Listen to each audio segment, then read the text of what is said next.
Hello everyone, welcome back to GK today. इस video में हम डिस्कस करेंगे all about terminally ill adults end of life bill in the UK, जो आजकल बहुत ज़्यादा चर्चे में है। आइए देखते हैं इसमें क्या रिसेंट डेवलपमेंट्स हुए हैं। ये जो बिल है इसमें बेसिकली अलाउ किया जाता है सभी तरीके के टर्मिनली इल पेशेंट्स को कि वो असिस्टेंस सीख करें, यानी कि मदद मांगें इन एंडिंग देयर ओन लाइफ्स। ठीक है, और इसकी वजह से बहुत ज़्यादा डिबेट छिड़ चुका है on ethical, legal and social grounds. Although इसको यूके के हाउस ऑफ कॉमन्स में मेजॉरिटी वोट के साथ पास किया गया, लेकिन फिर भी अभी भी ये बिल फर्दर स्क्रूटनी के थ्रू अंडरगो कराया जाएगा। कुछ और अमेंडमेंट्स इसमें लाए जाएंगे before it can actually become a law. ठीक है, तो इसमें चलिए हम देखते हैं कि इस बिल के क्या इम्प्लीकेशंस हैं, किस तरह से ये डिफरेंट है इंडिया के लॉज के साथ ऑन यूथनेशिया, और क्या इसके ब्रॉडर एथिकल कंसिडरेशंस हो सकते हैं। तो आइए डिस्कस करते हैं असिस्टेड डाइंग बिल को, जो कि यूके में बहुत ज़्यादा चर्चे का विषय बना हुआ है। First of all, what is this terminally ill adults end of life bill? क्या है ये बिल? ये बिल एक तरह का लेजिस्लेशन है जिसमें कि सभी तरीके के टर्मिनली इल पेशेंट्स को ये पावर दी जाती है कि वो असिस्टेंस ले सकते हैं डॉक्टर से इन एंडिंग देयर ओन लाइफ्स। मतलब ऐसे सभी पेशेंट्स जिनको कोई होप नहीं है रिकवरी की, या फिर उनकी बहुत कम होप है रिकवरी की, जैसे कि बहुत सारे patients for lifetime coma में चले जाते हैं और कुछ नहीं पता होता कि वो कब वापस ठीक हो सकते हैं, या इस तरह की जो भी जानलेवा बीमारियां होती हैं जिसमें ठीक होने की पेशेंट की कोई उम्मीद नहीं रह जाती, और फिर ये एक तरह से बस एक ऐसे बकेट की तरह हो जाता है जिसका कोई बेस नहीं होता। उनके जो फैमिली मेम्बर्स होते हैं उसमें सिर्फ पैसे खर्च करते रहते हैं उन पेशेंट्स के ऊपर, और नीचे से वो बॉटमलेस बेस है, यानी कि उसमें आप सिर्फ पैसे डालते रहिए लेकिन वो कभी रिकवर नहीं होंगे। सिर्फ और सिर्फ जो फैमिली है उनके ऊपर बर्डन बढ़ता रहता है। ठीक है, तो ऐसे केसेस में जो पेशेंट्स होते हैं वो सोचते हैं कि अब हम अपनी फैमिलीज़ के ऊपर बर्डन ना बने, और इसलिए वो इस चॉइस को अडॉप्ट करते हैं। ठीक है, तो इस बिल को पास करा दिया गया है इन the House of Commons majority vote के साथ। 330 लोगों ने इसके फेवर में वोट किया और 275 लोगों ने इसके अगेंस्ट वोट किया था। और इसको देखते हुए इसको रिव्यू किया जाएगा पब्लिक बिल कमेटी में कुछ और अमेंडमेंट्स लाने के लिए बिफोर फर्दर वोटिंग कंडक्ट की जाए in the House of Commons and the House of Lords. ठीक है, तो आप कह सकते हैं कि इस बिल को आधा पास कर दिया गया है ऑलमोस्ट। जो फर्स्ट असिस्टेड डाइंग लॉ था ये यूएसए में पहली बार पास किया गया था 1997 में। उस टाइम पर इस लॉ को कहा गया था death with dignity act. Okay, कुछ कंट्रीज़ हैं जैसे कि नीदरलैंड्स और बेल्जियम जहाँ पे यूथनेशिया को लीगल करार दिया गया सिंस द अर्ली 2000s, लेकिन हाँ उसके कुछ स्ट्रिक्ट रेगुलेशंस भी मौजूद हैं। देखिए, असल में दो तरह का यूथनेशिया होता है, एक होता है एक्टिव यूथनेशिया और सेकेंड होता है पैसिव यूथनेशिया। एक्टिव यूथनेशिया जो है उसमें जो पेशेंट है उसको कुछ एक्स्ट्रा चीज़ें दी जाती हैं, कोई एक्स्ट्रा मेडिसिन या कोई एक्स्ट्रा डोज बढ़ा दिया जाता है जिससे कि उसकी जो लाइफ है वो जल्दी फिनिश हो जाए।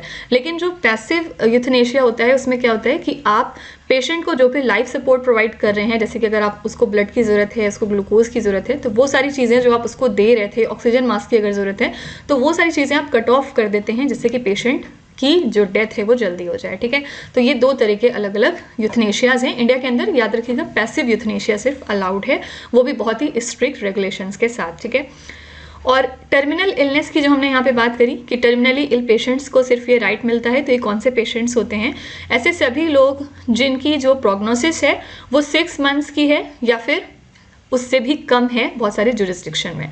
यानी कि किसी भी पेशेंट की अगर डॉक्टर्स ने कह दिया है कि वो सिर्फ 6 महीने तक जिंदा रहेंगे या 6 महीने से कम, तो इनको हम टर्मिनली इल पेशेंट्स में लाते हैं, इस कैटेगरी में ये फॉल करते हैं। ठीक है, 2021 में न्यूजीलैंड ने पास किया था एक रेफरेंडम जिसमें कि इन्होंने असिस्टेड डाइंग को अलाउ किया था। असिस्टेड डाइंग क्या हो गई? Active euthanasia. ठीक है, इसी के साथ ही one of the few countries है New Zealand to adopt such type of legislation. Now who can request assisted dying under the bill? इसके लिए कुछ क्राइटेरिया है कि कौन से लोग हैं जो रिक्वेस्ट कर सकते हैं असिस्टेड डाइंग के लिए। सबसे पहली कंडीशन ये है कि ही और she must be terminally ill person, यानी कि वही बात है कि उनकी कोई भी रिकवरी की होप ना रह जाए या बहुत कम ही होप हो कि कभी वो ठीक हो सकते हैं, तो ऐसे लोग इसके लिए रिक्वेस्ट कर सकते हैं। और दूसरी कंडीशन है कि 18 ईयर्स प्लस होने चाहिए, यानी कि वो एडल्ट होने चाहिए। ठीक है, they must possess the mental capacity to make the decision, यानी कि ऐसा ना हो कि उनका दिमागी तवाजुन खराब हो और इस वजह से वो ऐसी बातें कर रहे हो। उनकी मेंटल कैपेसिटी बिल्कुल ठीक होनी चाहिए, वो अपने पूरे मेंटल होश हवास में ये बात बोल रहे हों। और they must be a resident in England और Wales for at least 12 months prior to the request, यानी कि रिक्वेस्ट करने से पहले उन्हें इंग्लैंड या वेल्स का रेसिडेंट होना चाहिए फॉर एटलीस्ट 1 ईयर। ठीक है, तो ये 4 कंडीशंस दी गई हैं इस बिल के अंतर्गत जो लोग इसके लिए रिक्वेस्ट कर सकते हैं। और असिस्टेड डाइंग अभी भी सिर्फ कुछ ही कंट्रीज़ में लीगल है, जैसे कि कनाडा और बेल्जियम जैसी कंट्रीज़ हो गई। और जो नीदरलैंड्स कंट्री है, इनके पास एक यूनिक लॉ है जिसमें कि ये यूथनेशिया को अलाउ करते हैं फॉर चिल्ड्रन एज वेल, जिनकी उम्र 12 ईयर्स या 12 प्लस होती है। ठीक है, ज़्यादातर कंट्रीज़ में ये 18 ईयर्स ओल्ड वाला क्राइटेरिया है, लेकिन नीदरलैंड्स में 12 ईयर्स या उसके ऊपर अगर कोई है तो वो रिक्वेस्ट कर सकता है यूथनेशिया के लिए। ठीक है, 2021 में स्पेन कंट्री ने भी लीगलाइज किया था असिस्टेड डाइंग को। इसी के साथ Spain one of the latest European countries है to take this step. Okay, Now the third point is what is the procedure for requesting the assisted dying? इसके लिए क्या प्रोसीजर रखा गया है?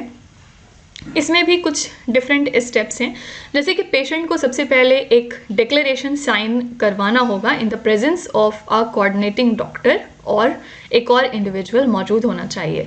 तो एक डॉक्टर, कोऑर्डिनेटिंग डॉक्टर और साथ ही एक इंडिविजुअल की प्रेजेंस में इन्हें एक फर्स्ट डिक्लेरेशन साइन करना होगा।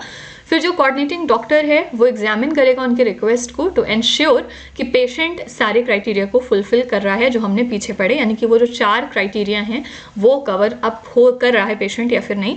और अगर कोऑर्डिनेटिंग डॉक्टर इसको अप्रूव करता है तो फर्दर ये रिक्वेस्ट रेफर की जाएगी किसी इंडिपेंडेंट डॉक्टर को for a second assessment.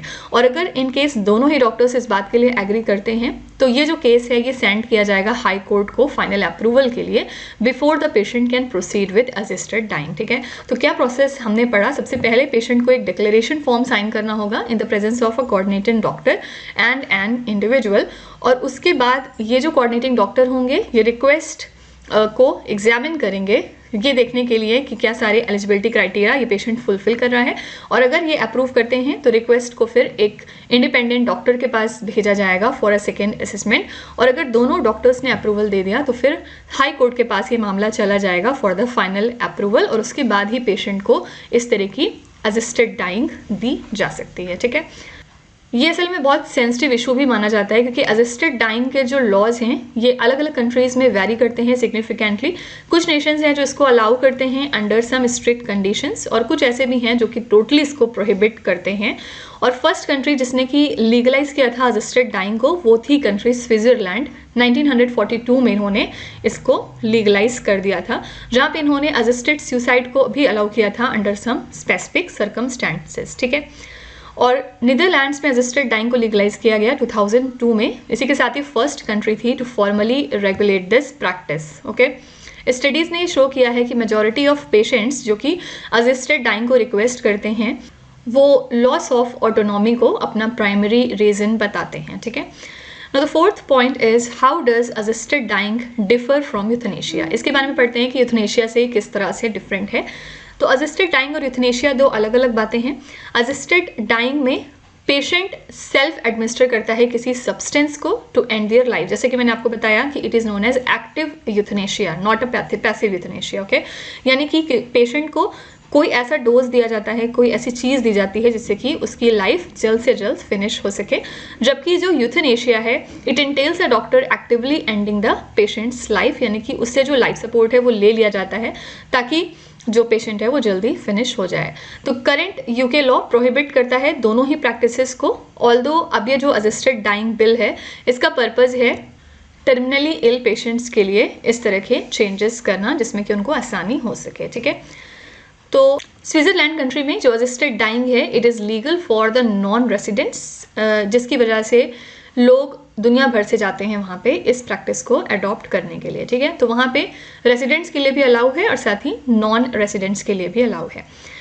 Now what are the concerns surrounding the bill? इस बिल के अंतर्गत क्या कंसर्न्स अराइज हो सकते हैं? सबसे पहले the potential for कोर्सन of the vulnerable individuals particularly with डिसएबिलिटीज।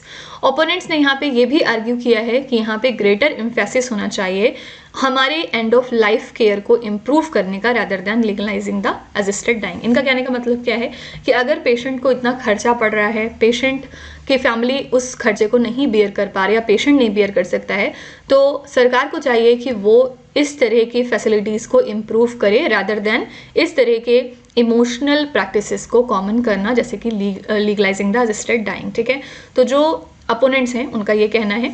इसके अलावा एथिकल डायलेमास क्रिएट होते हैं regarding the possible misuse of the law और सोसाइटल इम्प्लीकेशंस भी इसका देखा जा सकता है of normalising the assisted dying. ठीक है, तो जाहिर सी बात है एक सेंसिटिव और एथिकल इशू है, इसलिए इसके बारे में बहुत सारे लोग अपने अलग अलग व्यूज़ देते हैं।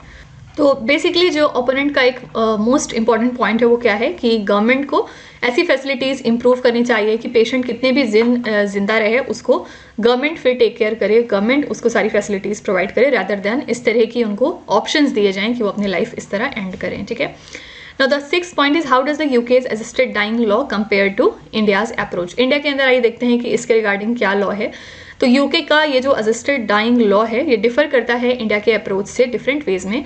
जैसे कि इंडिया के अंदर मैंने बताया कि पैसिव यूथनेशिया सिर्फ अलाउड है, यानी कि अगर किसी पेशेंट को नहीं जिंदा रहना, उसे लगता है कि अब वो कभी ठीक नहीं हो सकेंगे, तो उनसे लाइफ सपोर्ट ले लिया जाता है। यहाँ पे असिस्टेड डाइंग नहीं है, यानी कि डाइंग में फर्दर हेल्प नहीं की जाती है किसी तरह का डोज देके। ठीक है, और इंडियन सुप्रीम कोर्ट ने रिकॉग्नाइज किया है right to die with dignity को 2018 में, और गाइडलाइंस पैसिव यूथनेशिया के जो हैं फिर भी बहुत ज़्यादा कॉम्प्लेक्स हैं और वाइडली इम्प्लीमेंटेड अभी भी नहीं है। ठीक है, तो यूके के अंदर हम कह सकते हैं कि एक्टिव यूथनेशिया है, लेकिन इंडिया के अंदर पैसिव यूथनेशिया है, लेकिन उसमें भी बहुत सारे स्ट्रिक्ट रेगुलेशंस मौजूद हैं। तो पैसिव यूथनेशिया लीगल किया गया इंडिया में 2018 के सुप्रीम कोर्ट के वर्डिक्ट या रूलिंग के बाद, और यूके का ये जो असिस्टेड डाइंग लॉ है it is one of the most restrictive in Europe. ठीक है, कुछ ही कंट्रीज हैं जैसे कि कनाडा और बेल्जियम जिन्होंने लीगलाइज किया हुआ है असिस्टेड डाइंग को। तो आई होप कि ये टॉपिक आपको अच्छे तरीके से समझ में आ गया होगा। आइए देखते हैं कि यूपीएससी में किस तरह के क्वेश्चन आपसे पूछे जा सकते हैं। Number 1 is critically analyse the ethical implications of the assisted dying debate in UK. यहाँ पे आपको क्या एथिकल इम्प्लीकेशन हो सकते हैं इस डिबेट के, ये आपको बताना है। Explain the role of public opinion in shaping the laws related to euthanasia and assisted dying. Comment on the potential impact of assisted dying bill on vulnerable population. इसका क्या असर देखने को मिल सकता है vulnerable population के ऊपर। What are the challenges in implementing the passive euthanasia guidelines in India? क्या challenges हो सकते हैं। Underline the differences between assisted dying and passive euthanasia with suitable example. दोनों के बीच में differentiate करना है। तो आइए देखते हैं थोड़ा सा क्वेश्चन को किस तरह से आपको अप्रोच करना है। Number 1 is critically analyse the ethical implications of assisted dying debate in UK. तो डिबेट की वजह से क्वेश्चन अराइज होते हैं about individual autonomy versus the societal obligation to protect the life. Ethical considerations में ये भी चीज़ सामने आती है कि जो असिस्टेड डाइंग है it can also extend to beyond terminal ill patients, और ये फर्दर जो भी हमारे अदर वल्नरेबल ग्रुप्स हैं वहाँ तक पहुँच सकता है। यहाँ पे जो हेल्थ केयर प्रोफेशनल्स का रोल है वो भी स्क्रूटनाइज किया जाना चाहिए, क्योंकि ये ज़्यादा डायलेमा फेस करेंगे इन असिस्टिंग द पेशेंट्स। ठीक है, तो ये सारे पॉइंट्स का यूज़ करके आप अपने आंसर को फ्रेम कर सकते हैं। Second question is explain the role of public opinion in shaping the laws related to euthanasia and assisted dying. Public opinion की वजह से लेजिस्लेटिव आउटकम्स इन्फ्लुएंस्ड होते हैं, जैसे कि रिसेंट पोल्स में देखा गया है। Polling data shows shifting attitudes over time. Media portrayal of cases can sway public and political views, and grassroots movements advocate for legal reforms. क्योंकि grassroots movement और advocacy group का एक important role होता है awareness create करने में और साथ ही lobbying create करने में for changes in the law. ठीक है। The third question is comment on the potential impact of the assisted dying bill on vulnerable population. Vulnerable group कौन से हो गए, जैसे कि elderly हैं हमारे और इसके अलावा disabled people हैं, इनको प्रेशराइज किया जा सकता है to choose for assisted dying due to societal और फैमिलियल एक्सपेक्टेशन, राइट। क्योंकि अगर किसी फैमिली में कोई एल्डरली पीपल हैं, लोग उनको पसंद नहीं कर रहे हैं अब तो, क्योंकि जनरेशन जेड है तो कुछ कह नहीं सकते हैं कि वो कब तक अपने एल्डर पीपल का ख्याल रखेंगे, और बहुत जल्दी लोगों को लगता है कि वो सिर्फ बर्डन रह गए हैं घर पे, हालांकि ऐसा नहीं होता है। और जो भी डिसेबल्ड पीपल हैं तो लोग उनको कहीं ना कहीं प्रेशराइज भी कर सकते हैं टू चूज़ दिस वे, कि वो इस तरह के ऑप्शंस को चूज़ करें, राइट। और normalisation of assisted dying could alter public perception of disability, potentially leading to stigmatisation. Safeguards बहुत ज़्यादा ज़रूरी हैं टू इंश्योर कि वल्नरेबल इंडिविजुअल्स को मजबूर नहीं किया जा रहा है इस तरह के लाइफ एंडिंग डिसीजंस लेने के लिए। ओके, तो ये कुछ इफेक्ट हो सकता है वल्नरेबल पॉपुलेशन के ऊपर, स्पेशली हमारे एल्डरली और डिसेबल्ड पीपल के ऊपर। What are the challenges in implementing passive euthanasia guidelines in India? इसको इम्प्लीमेंट करने के क्या कुछ चैलेंजेस सामने आए हैं? सबसे पहले लीगल फ्रेमवर्क में बहुत ज़्यादा कॉम्प्लेक्सिटी है और यहाँ पे मल्टीपल अप्रूवल्स की आपको ज़रूरत पड़ती है, जिसकी वजह से टाइमली डिसीजन नहीं हो पाता है फॉर टर्मिनली इल पेशेंट। साथ ही यहाँ पे अवेयरनेस की कमी है और अंडरस्टैंडिंग भी नहीं है प्रॉपर गाइडलाइंस की, दोनों ही तरह के लोगों में, यानी कि जो हेल्थ केयर प्रोवाइडर्स हैं उनमें भी अवेयरनेस नहीं है प्रॉपर और पेशेंट्स में भी obviously. Cultural believes and resistance from conservative groups can create barriers as well sometimes to the acceptance and implementation of passive euthanasia, क्योंकि बहुत सारे लोग इसको डेफिनेटली एक्सेप्ट नहीं करेंगे और ऐसा मानेंगे कि ये एथिकल स्टैंडर्ड्स के खिलाफ है। ठीक है, तो ये कुछ चैलेंजेस हैं यूथनेशिया गाइडलाइंस को प्रॉपरली इंप्लीमेंट करने में इंडिया के अंदर। Underlying the differences between assisted dying and passive euthanasia with suitable example. क्या डिफरेंस है दोनों में? देखिए, जो असिस्टेड डाइंग है उसमें पेशेंट की चॉइस इन्वॉल्व होती है टू एंड देयर लाइफ्स, जबकि जो पैसिव यूथनेशिया है उसमें लाइफ सस्टेनिंग ट्रीटमेंट को सिर्फ हटा दिया जा रहा है। मैं बार बार आपको बता रही हूँ, ठीक, जो भी लाइफ सपोर्ट सिस्टम दिया जा रहा है वो हटा दिया जाता है, जिससे के बाद जो डेथ है वो नेचुरल तरीके से उनको हो जाती है। ठीक है, फॉर एग्जाम्पल यूके का ये जो बिल है असिस्टेड डाइंग बिल, ये परमिट करता है पेशेंट्स को कि वो सेल्फ एडमिनिस्टर करें मेडिकेशन को, जबकि जो इंडिया के गाइडलाइंस हैं वो अलाउ करते हैं for the withdrawal of ventilators, या फिर जो फीडिंग ट्यूब्स उनको दी जा रही हैं वो भी हटा ली जाती हैं। तो लीगल प्रोसेसेस जो इन्वॉल्व होते हैं दोनों ही केसेस में वो अलग हैं, और जहाँ पे जो असिस्टेड डाइंग है उसमें मल्टीपल मेडिकल असेसमेंट की ज़रूरत है और जुडिशियल ओवरसाइट की, जबकि जो पैसिव यूथनेशिया है वो रिलाई करती है फैमिली कंसेंट पे और मेडिकल बोर्ड अप्रूवल्स पे। ठीक है, तो ये कुछ डिफरेंसेस हैं दोनों ही तरह के मेथड्स में। इंडिया के अंदर पैसिव यूथनेशिया अलाउड है, लेकिन फिर भी बहुत ही स्ट्रिक्ट गाइडलाइन के साथ, और प्रॉपर अभी भी इसमें क्लैरिटी नहीं है। और यूके में असिस्टेड डाइंग की बात हो रही है, यानी कि एक्टिव यूथनेशिया के। ठीक है, so this is all about the assisted dying bill in the UK. I hope you have liked it. Stay tuned for such interesting videos. We'll be meeting again. Thank you so much for watching, and please do not forget to subscribe to GK Today. With this, me Nuzhat Sana signing off.